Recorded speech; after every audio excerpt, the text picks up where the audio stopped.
Hi, it's December 16th, 2016, and I'm here with Jim Monroe, a longtime Redwood City resident. He was born in 1929, June 7th. Yeah. And his dad's house was on Woodside Road, and his dad was born up on the hill. Well, maybe he was born in 1876, and they had a ranch on Star Hill Road. Yeah. And Jim spent a lot of time up there too. Today we're going to talk about the schools, the old schools up on the hillside, and also the schools in Redwood City.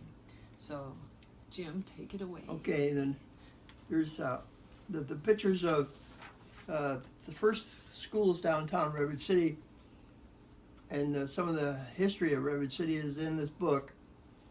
The first central school was on Broadway, and then the high school was also next door where the Fox Theater is now. And the high school had the tower on it. And then there's one other Redwood City book that is a lot of pictures. So, about the school in Redwood City. okay. So which is the first school you're going to talk about? Okay, then now if you go in the sequence, the next available school is up in Woodside, which was a gentleman by the name of Mike Kelly had some property up there where he lived, and as you go up into Woodside, past the fire department and where the new school is now, was way next door on left-hand side of the Woodside Road as you go. Mike Kelly had some property, and he donated the property for the first schoolhouse of Woodside. He became he liked to drink a little bit, but he was the teacher there in Woodside's first school. And he's also, his son was John J. Kelly, who was related, actually married Kate Durham. And they had a son was called Vern Kelly, who ran the peanut farm on Canada Road. Anyway, that's that part of it in Woodside. And then so you move over towards Searsville now. John Howell Sears, who is buried in the cemetery, but there was a school in Searsville. And in 1884, there was a bad winter, a lot of flooding happened, so the people were alerted to either move their stuff or move out because Searsville started to flood. So they decided on, they moved the school from Searsville on the Portola Road going way out toward Portola. Before you get to the Jellick's Ranch, there's a red schoolhouse on the right-hand side, is Portola Valley School. Okay, then one of the reasons that Searsville started flooding is that we had some real severe winters, and there's two creeks that flow into Searsville, and one is called Alembic, and the other is called Sassel Creek. And there's related to another story is Alembic is where Charles Brown had the first sawmill in 1854. But Jimmy, James Van Court had a photography studio downtown Redwood City. And the reason we're talking about it is James Van Court is buried in the cemetery. He was our town photographer. Yep. If it wasn't for him climbing up on top of the buildings, some buildings, we wouldn't have some of the pictures in the archives that we have of old downtown Redwood City. This is the first school. Yeah. It's still up there, right? On Star Hill Road. Isn't it still there? It's part of a house now? There's another people. It's changed ownership about 4 or 5 times up there, but the gentleman who owns it now has restored it to his living quarters. Yeah. You show me the shingles on the side? Yeah. Over here on the side, you'll see there is a bundle of shingles, which is Sheldon Purdy Ferris is known for being the shingle king. So, and in right here, this is my dad in the picture. And this is Delia Monroe, who later became a school teacher. Here's Alex Monroe, who was the last family member to be on the ranch that never married. And this is Angus, who passed away at the age of 14. Show the Durhams. And then there's actually, Charlie Durham is the tallest. He's taller than the teacher, Charlie Durham. And then here's Fred Durham is here. So if you can imagine that the Fred Durhams and the Monroes all walked or rode horses to get up to this Star Hill, the Ferris School. As you notice, there's a bell inside the tower.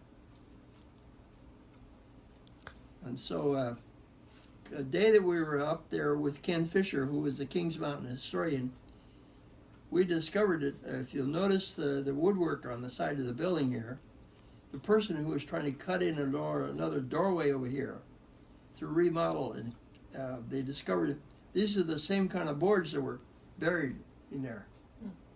It's the same school building that he's living in. I heard a story that the Durhams, there are 4 children that went to the school, and they took one horse. So they rode They could, yeah. rode one horse to go to the school. Yeah. Okay. Oh, this is That's the one inside of the inside. Oh, we Now, have a in- big one of that In too. the old camera, sometimes when you develop it, the picture comes out backwards. Oh. I don't know if you want to review that. Okay. This is actually inside the schoolhouse on Star Hill. And you can see in the background there's the blackboard. And I got it. most of these pictures are, this is the one-room schoolhouse with a different group of kids. There's also the teacher standing in the doorway. Mhm. I don't know the name of the teacher, but this is also a teacher walking to work up the dirt road. There was no paved roads at the time. What's with the flag? Do you know? I don't know what the ceremony was. Oh, get this one. There's a bunch of people here.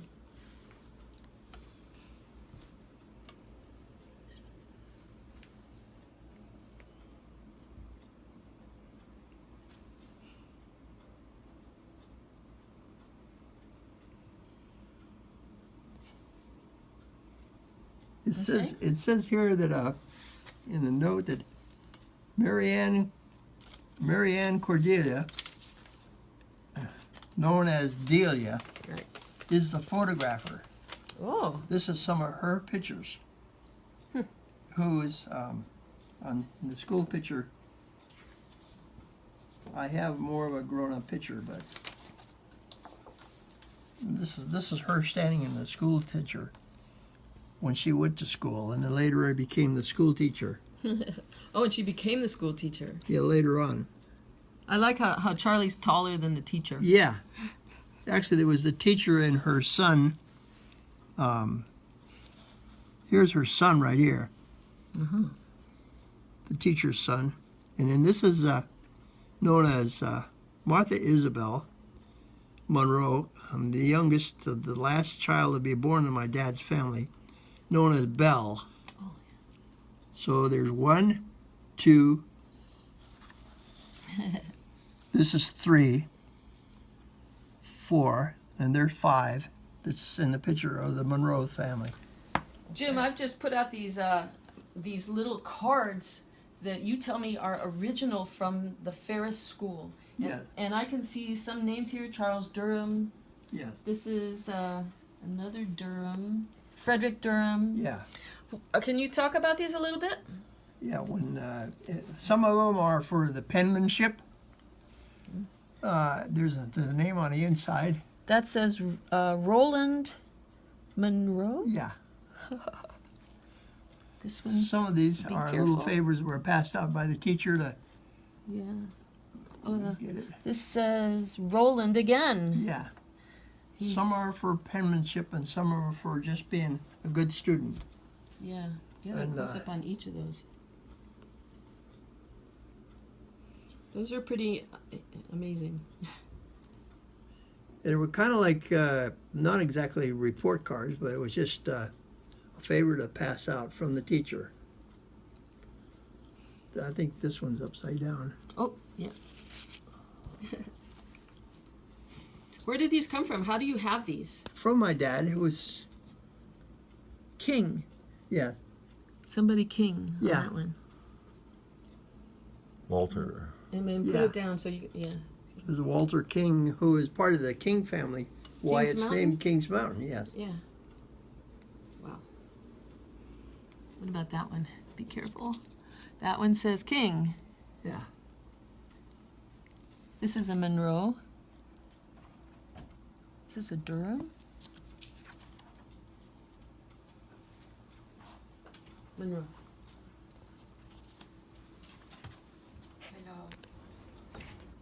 Okay, what's this? Okay, this is a diploma, but it was given to Mary Ann Cordelia Monroe, who later married McPherson. But Mary Ann Cordelia, before she married, she was the teacher there. But this is a diploma of the Ferris School District in 1898. And you say Ferris actually signed this? It's signed by the school district. I see.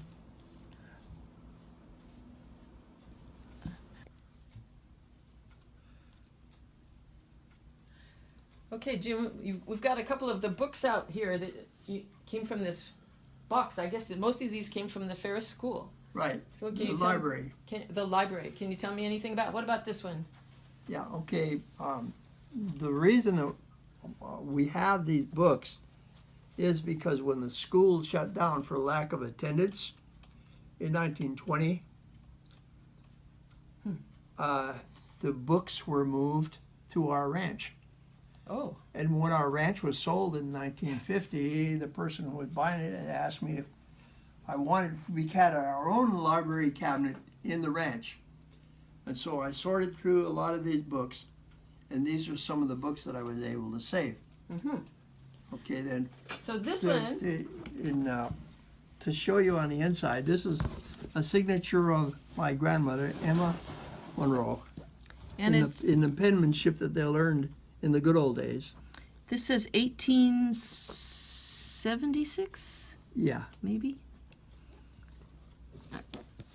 And I noticed there was also penmanship on the other side. yeah.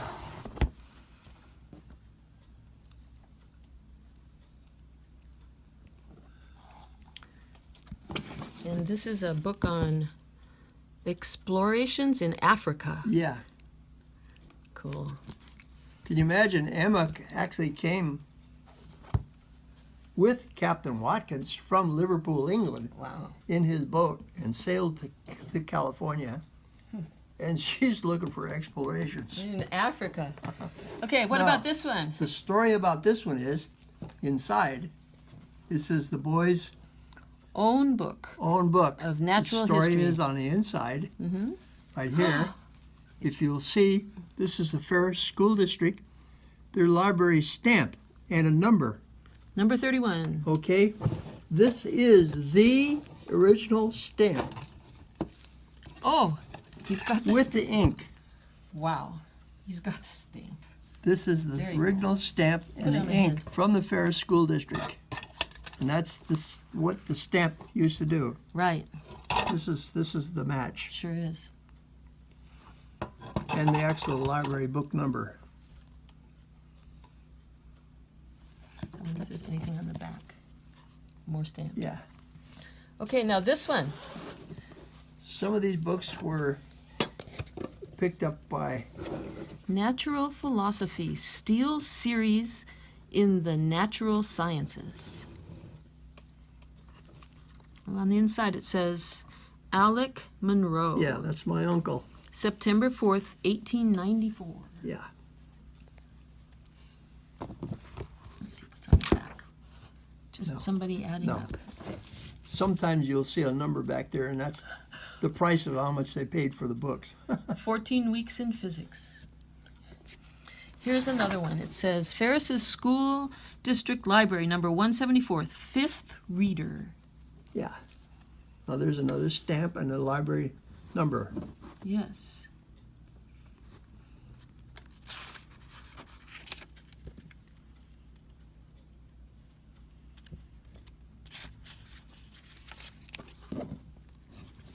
And in the looks like somebody is scribbling along the Yeah. sides. Sometimes being up in the woods like that, and in some of these books, they didn't have extra paper. Uh-huh. So we would find scribblings inside the book. Oh yeah. Sometimes they would write on the inside of the books. Actually, I see writing here, but I can't read practice writing inside the book was that they didn't have paper. it. Right.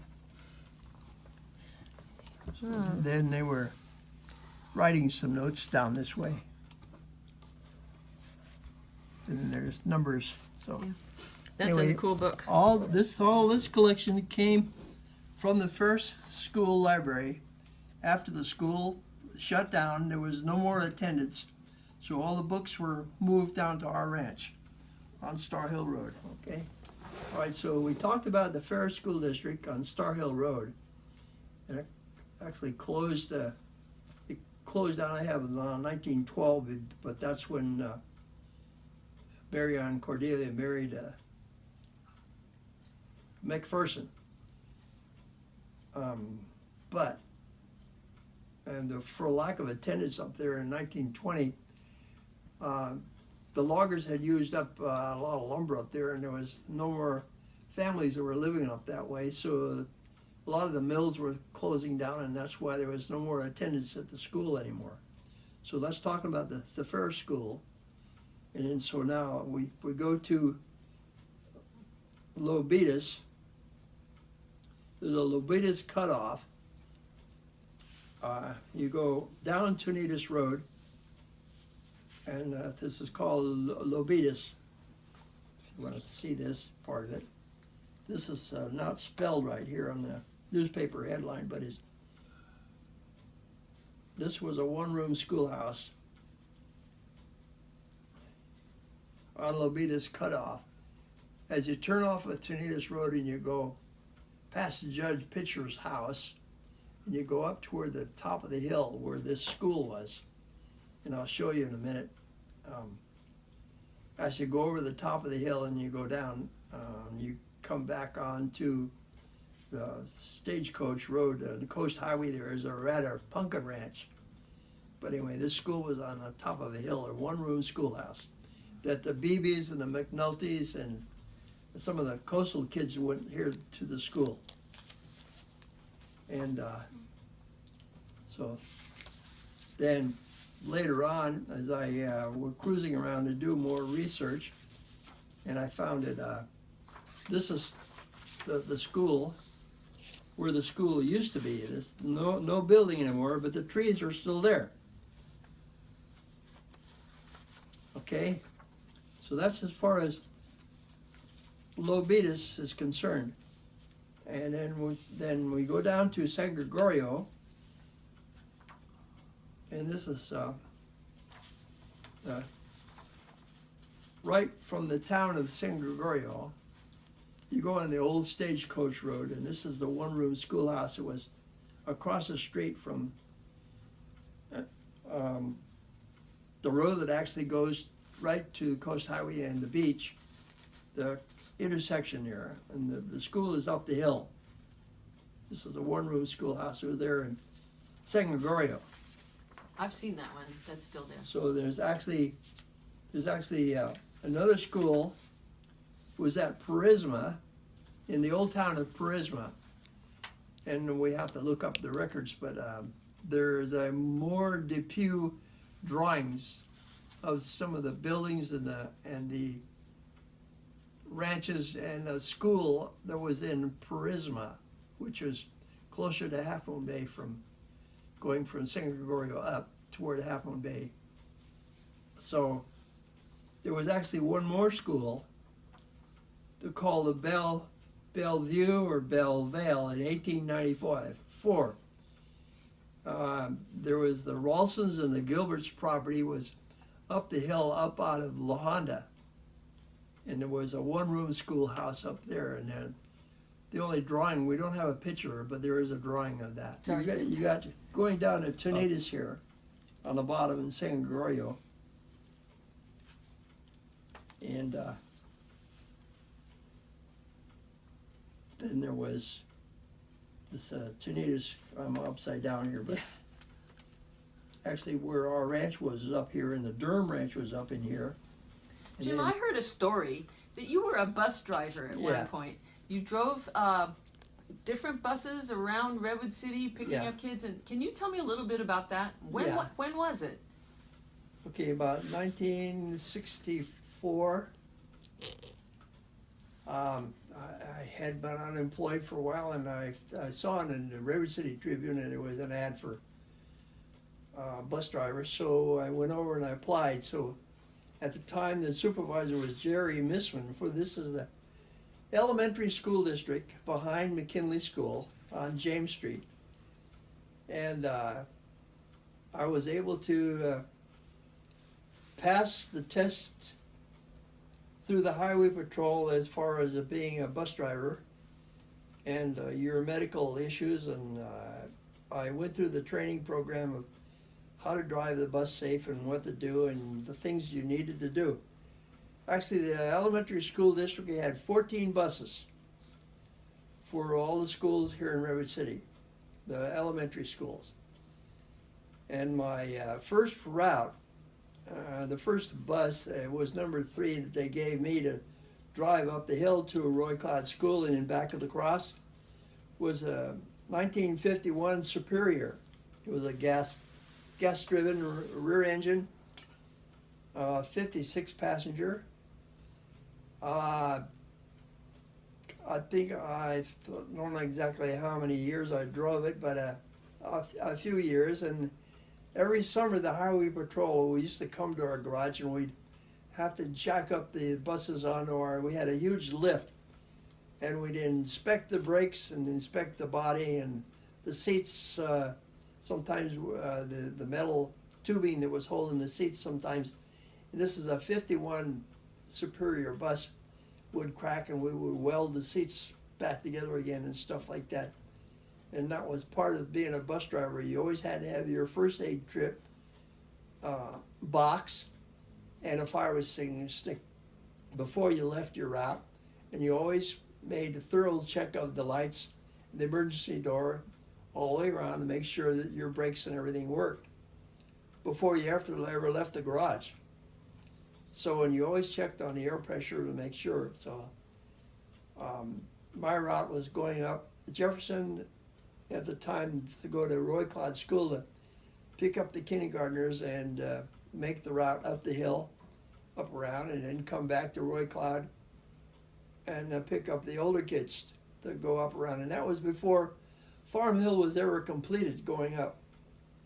We'd go all the way up Jefferson, around the backside of the cross, and come down on backside of California Way into Woodside and out the Canada Road past the hitch rack and turn into Palm Circle and make a U-turn and drop some kids off or pick them up in the morning, whatever, and come back on Jefferson. And on the way back, also there was some group of children that got off of Wilmington Way off of Jefferson there where the Elks Club is, and then come back on downhill. So then there was other chores once I got down to the garage.